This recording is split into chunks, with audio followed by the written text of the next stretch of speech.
Welcome to Share Talk, the only podcast where investors come first. Hi, this is Zak Mir with the Bulletin Board Heroes here on Share Talk for Tuesday, the 6th of October. Starting off with Bacanora Minerals, where you can see that there's been quite a flurry. I've been watching this stock for a couple of days, and obviously yesterday would have been a good day to cover it, but as it was Bacanora, I thought I'd give it another day, which obviously was a mistake. Current situation is that we're closing in on the initial target here, which is that March resistance line projection of 37 pence. After that, obviously, we're looking at the old peak from the beginning of the year as well, but up to 50 pence, the best case scenario on a 2 to 3 month view, while we hold above post-June resistance around the 27 pence, so above 27 pence up to a possible 50 pence on Bacanora, probably hitting that line there from December on, as I said, a 2 to 3 month view, or perhaps even less. Destiny Pharma is the next stock, which seems to be doing rather well at the moment. That's set on the basis of, firstly, the bear trap in July, which was rather nasty, but a good way of flushing out people who are accidentally in the stock.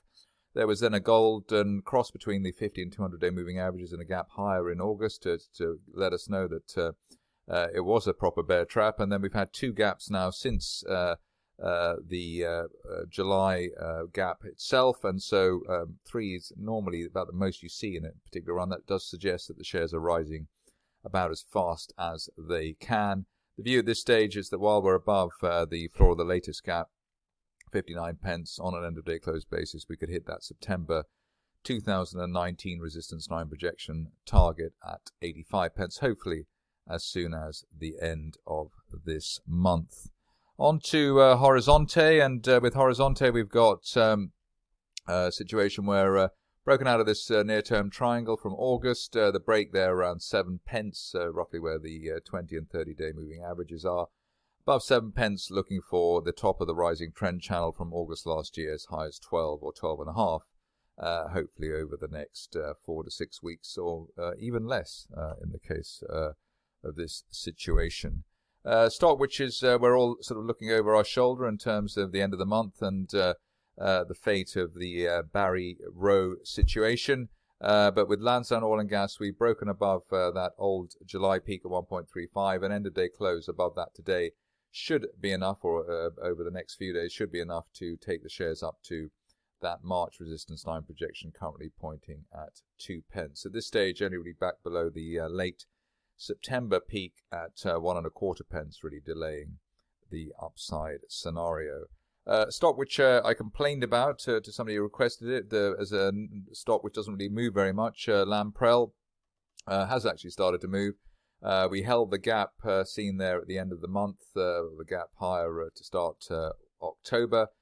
Floor of the gap there at 25 pence, and above that looking for the top of the rising trend channel from May, as high as 45 pence, hopefully over the next 4 to 6 weeks.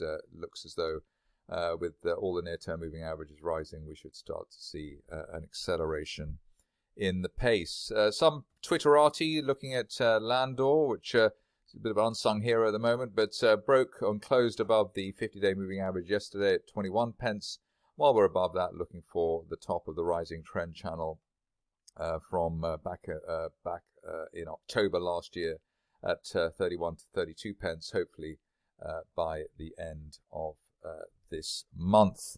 On to a stock which I know has its fans, Mobile Streams. It looks like it's got a fresh burst of energy now, been in a consolidation pattern since, I suppose, the end of June. End of day close today above the July resistance at the 27.27 pence level. Should be enough to take the shares up to the top of that rising trend channel from April up to 0.3 or 0.4 pence. Ideally, if you're a fan of the shares, they actually head up to the wider channel there at 0.55, but let's take it one step at a time. As I said, above 0.27, the upside looks to be fully underway. Stock where we've already had pretty big upside, but there could be more, is Orosur Mining. We had that gap higher at the end of September, and the shares got into a consolidation. Looks like a mid-move consolidation here around 16, 17 pence. Bull flag there well above old resistance as well, which is a plus point. And the view at this stage is that while there's no end-of-day close back below 13 pence, we should easily hit, on a fresh breakout, that resistance line projection from May last year, currently pointing at 25 pence. So a nice little setup there at Orosur Mining. Rockfire is back. The shares here had a little sort of, it was rather fiddly price action actually, just probably designed to make sure that people missed out on the latest move. We had that sort of weird sideways action below 0.085, which was the June floor, and hanging around there for a number of days. Giveaway on a possible move higher was, were the green candles there, and bullish divergence in the RSI window.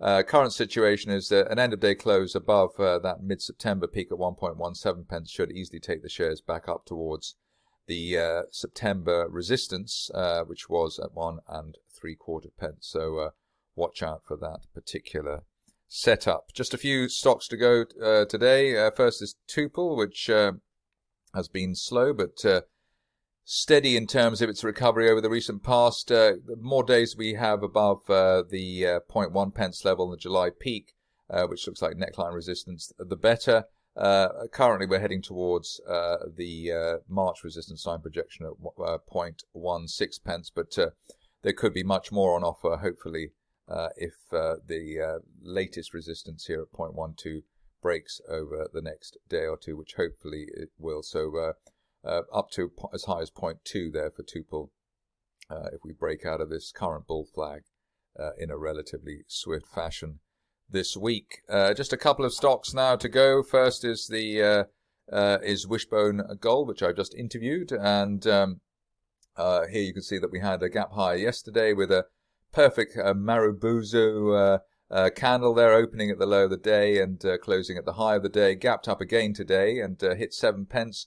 Yesterday's ambitious target was up to 8 pence, which hopefully would still be hit while we hold above the 5 pence level. Big picture target here over the next 1 to 2 months, up to as high as 12 pence, which is a June resistance line projection from last year. So the upside really for Wishbone looks to be on track, at least while we hold above the 5 pence area. Finishing off with Expediator, which has been a bit of a fiddly situation in the recent past. We had the false dawn move. We've actually had a couple of false dawn moves here for the shares in the recent past. But you can see in the recent past, in fact, if you look back at last year, anytime the shares got through the 200-day line, they were sold off. So hopefully this will not happen on this occasion, given the way that we've gapped up through the 50-day moving average and through the 200-day lines. So let's say that while we're above the 50-day line at 23 pence, looking for the March resistance line projection at 43 pence plus. Obviously, it's a punchy call to suggest that we won't have another sell-off of the 200-day line, but that is the guess on this particular occasion. That's it for me today. More updates tomorrow. Thank you for listening. Remember to visit our website for more news and other podcasts at www.share-talk.com.